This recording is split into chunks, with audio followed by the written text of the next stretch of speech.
This is page 20 of the nursing document, and this is ADL number 6, personal cleansing and skin integrity. We look at the nursing assessment first.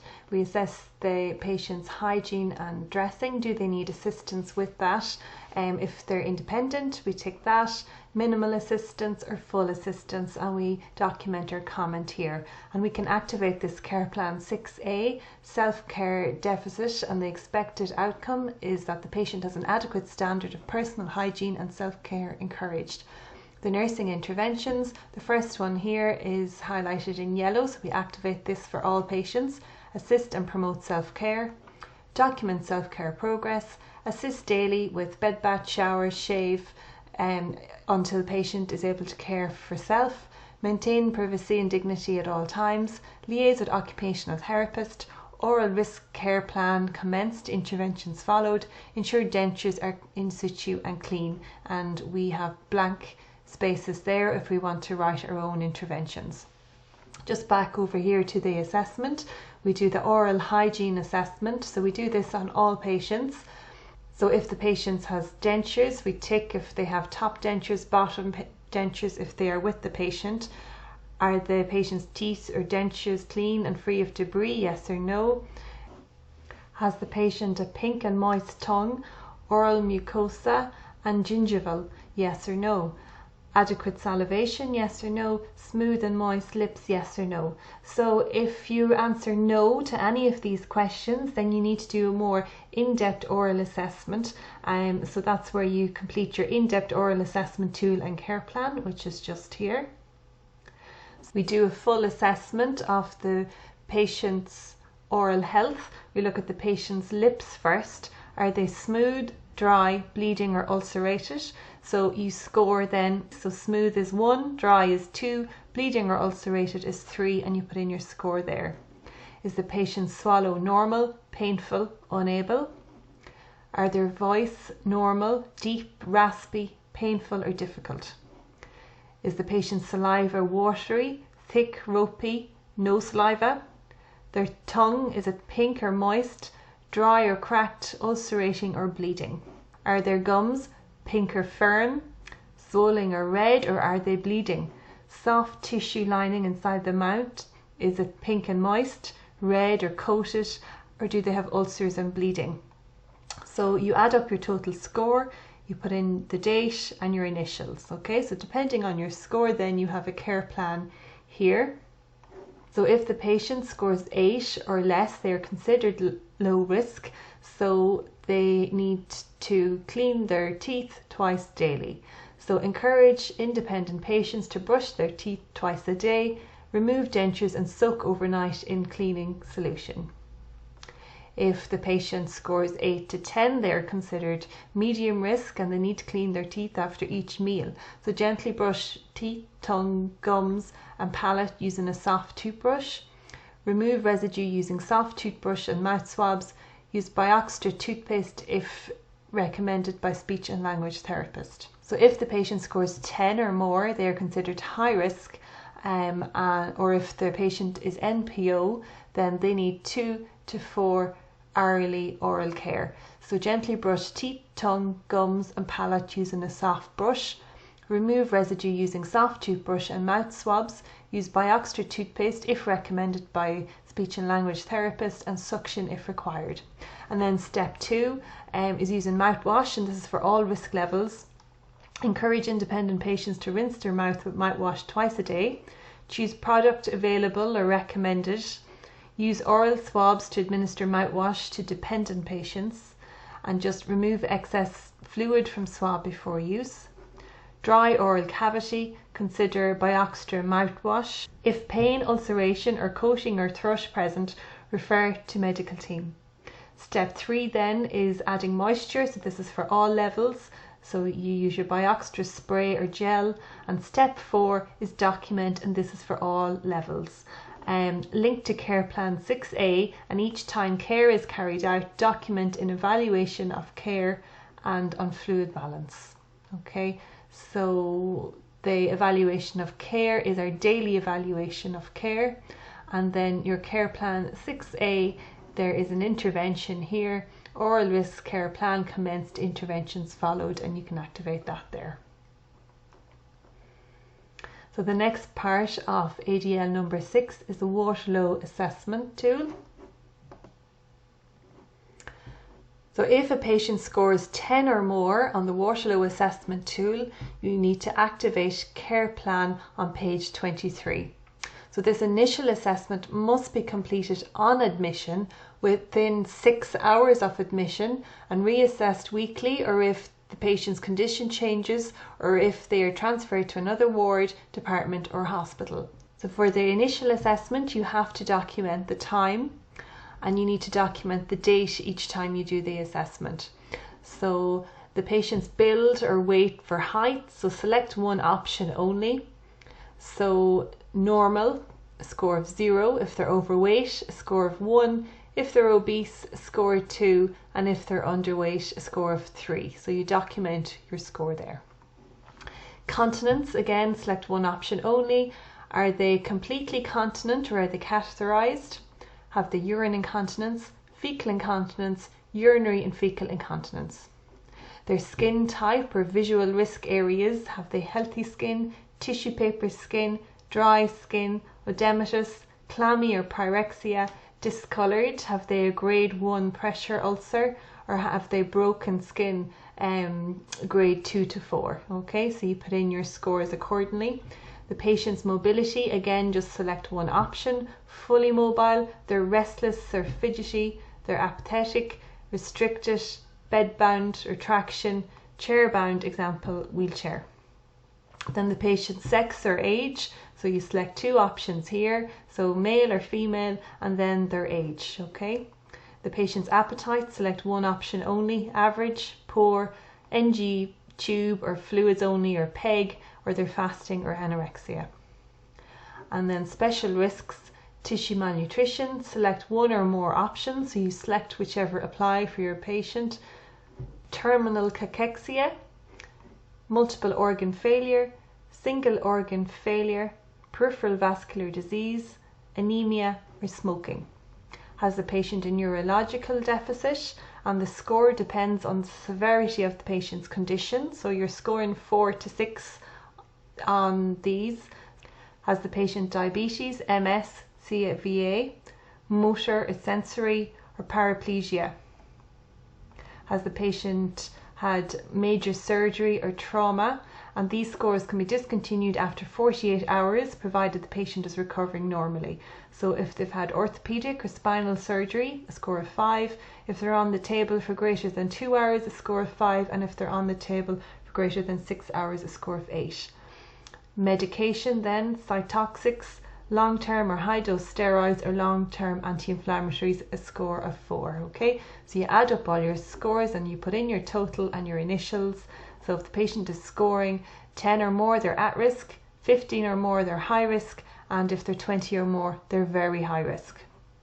So document hospital-acquired pressure ulcers grade 2 and above as a clinical incident.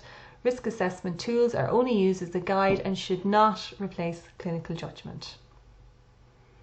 So here then, after that, we have the Waterlow guide. So we're after getting our Waterlow score, but what do we do about that? Okay, so it tells us here, if the patient is at risk, if they're scoring 10 or more, then the patient should have a standard hospital mattress, which is pressure relieving. If pressure areas deteriorate, reassess and transfer patient onto an alternating air mattress. If the patient is high risk, if they have a score of 15 or more, then you look at whether their mobility is good or whether their mobility is poor, or if they already have a pressure ulcer. So if their mobility is good, then a standard hospital mattress is fine, and reassess if deterioration in condition. If the patient's mobility is poor, or if they have a current pressure ulcer, they need an alternating air mattress, regular 2 to 4 hourly turns, pressure relieving cushion. Encourage patient to shift position every 15 to 30 minutes, and do not sit patient out for more than 2 hours without repositioning. So if the patient has very high risk, they'll be scoring 20 or more. They require an alternating air mattress, regular 2 to 4 hourly turns, pressure relieving cushion. Encourage patient to shift position every 15 to 30 minutes. Do not sit patient out for more than 2 hours without repositioning. and important, regular skin inspection must be carried out daily for patients at risk. Inspect most vulnerable areas such as bony prominences, and if there is a deterioration of patients' pressure areas, inform doctor. So below that then we have the National Pressure Ulcer Advisory Panel classification guide for pressure ulcers. So this will help you assess your patient if they have pressure ulcers. So this one here is category or stage 1. It's non-blanchable erythema. So you can see here that the skin is red, but it is intact. So intact skin with non-blanchable redness of a localized area, usually over a bony prominence. Darkly pigmented skin may not have visible blanching. Its colour may differ from the surrounding area. The area may be painful, firm, soft, warmer or cooler as compared to adjacent tissue. The category or stage 1 may be difficult to detect in individuals with dark skin tones, may indicate at-risk individuals, a heralding sign of risk. Okay, so you can see the diagram there. So this would be the most common one that we would see. We also have to be very careful when we are documenting that we don't document that the patient's skin is red but intact, because that doesn't really tell us a lot. We need to say that the patient's skin is red but blanching. And if the patient's skin is red but it's non-blanching, then we need to be documenting it as a stage 1 pressure ulcer. Okay. So then your stage 2 pressure ulcer is partial thickness loss of dermis presenting as a shallow open ulcer with a red-pink wound bed without slough. May also present as an intact or open or ruptured serum-filled blister. Presents as a shiny or dry shallow ulcer without slough or bruising. This category or stage should not be used to describe skin tears, tape burns, perineal dermatitis, maceration or excoriation. Bruising indicates suspected deep tissue injury. And then we go into stage 3 where there's full thickness skin loss. Full thickness tissue loss, subcutaneous fat may be visible but bone, tendon or muscle are not exposed. Slough may be present but does not obscure the depth of tissue loss. May include undermining and tunnelling. The depth of a category stage 3 pressure ulcer varies by anatomical location. The bridge of the nose, ear, occiput and malleolus do not have subcutaneous tissue, and category stage 3 ulcers can be shallow. In contrast, areas of significant adiposity can develop extremely deep category stage 3 pressure ulcers. Bone or tendon is not visible. Category 4 then is full thickness tissue loss. Full thickness tissue loss would expose bone, tendon or muscle. Slough or eschar may be present on some parts of the wound bed, often include undermining and tunnelling. The depth of a category stage 4 pressure ulcer varies by anatomical location. The bridge of the nose, ear, occiput and malleolus do not have subcutaneous tissue, and these ulcers can be shallow. Category stage 4 ulcers can extend to muscle and or supporting structures, making osteomyelitis possible. Exposed bone or tendon is visible or directly palpable. And then unstageable, this is where the depth is unknown. Full thickness tissue loss in which the base of the ulcer is covered by slough, yellow, tan, grey, green or brown, and or eschar, tan, brown or black in the wound bed. Until enough slough and eschar is removed to expose the base of the wound, the true depth and therefore category or stage cannot be determined. Stable, dry, adherent, intact, without erythema or fluctuance. Eschar on the heels serves as the body's natural biological cover and should not be removed. Okay. So then we go on to the next part of our assessment. So it tells us here, complete Waterlow assessment tool on page 21 on all patients. So we've done that. If patient scores 10 or above, care plan must be activated. Okay. And then here we have, just for reference, observe the principles of the skin bundle when devising skin integrity care plan.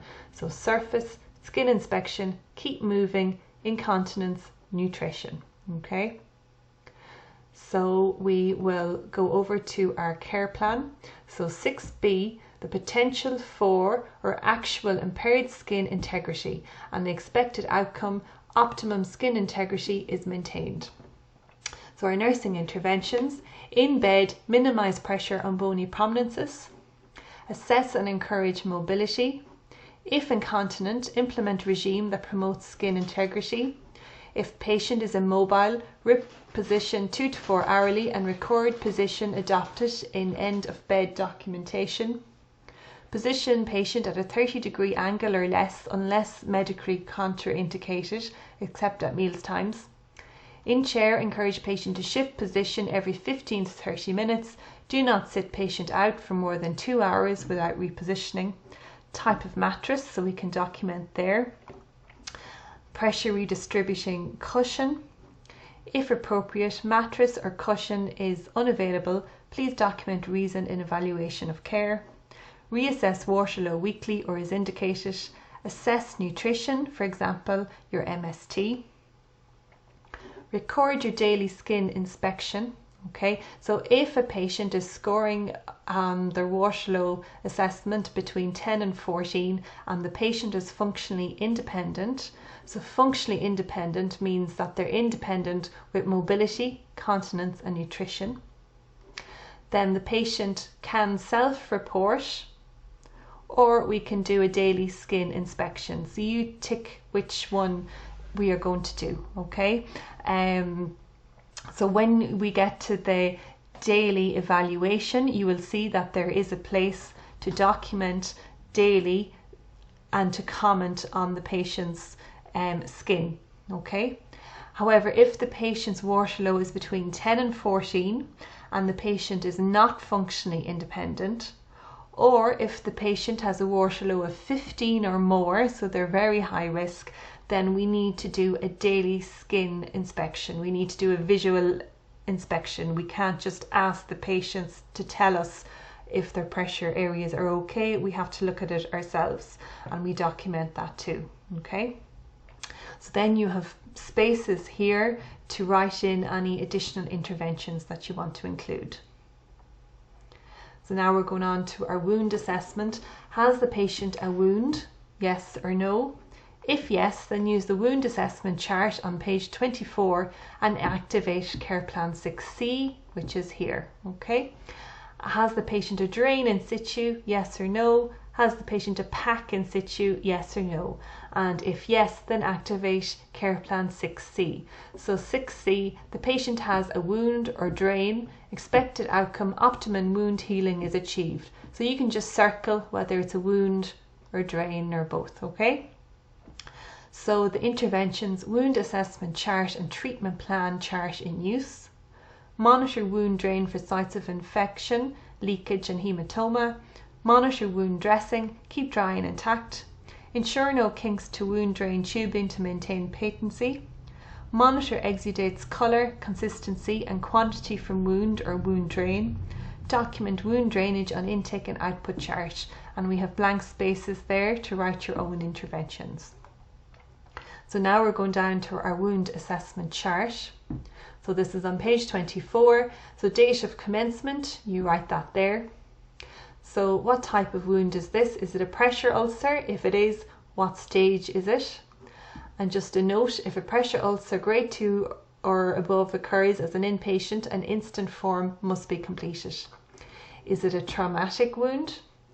Is it a leg ulcer? Is it what type of leg ulcer? Is it arterial or venous or mixed? Is it a surgical wound? Method of closure that was used? What type of drain is in situ? What type of pack is in situ? Sinus or fistula? Is it malignant? Is it other? Length of time wound is present, and if it's a surgical wound, the date the patient had the surgery. So allergies. Has the patient any allergies to drugs or topical ointments or dressings? And has any specialist referrals been made in relation to this wound? And you can document that there and put in the date.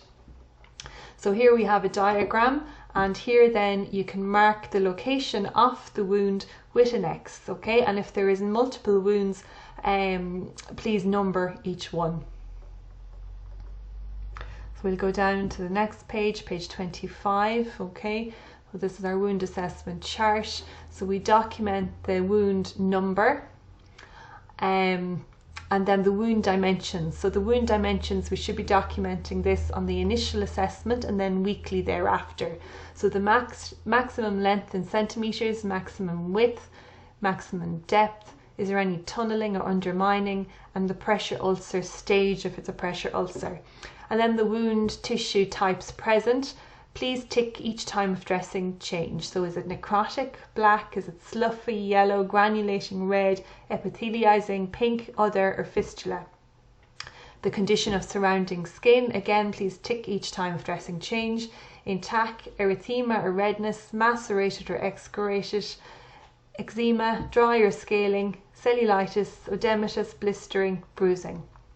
The exudate amount and content, please tick each time of dressing change. High is 1, moderate is 2, low or none is 3, serous, sanguineous, hemoserous, purulent, other, wound swab taken, wound culture result. Odour, pain, none is 0, at dressing is 1, so you just put in whichever number it is there. Intermittent pain is 2, continuous pain is 3, and what is their pain score?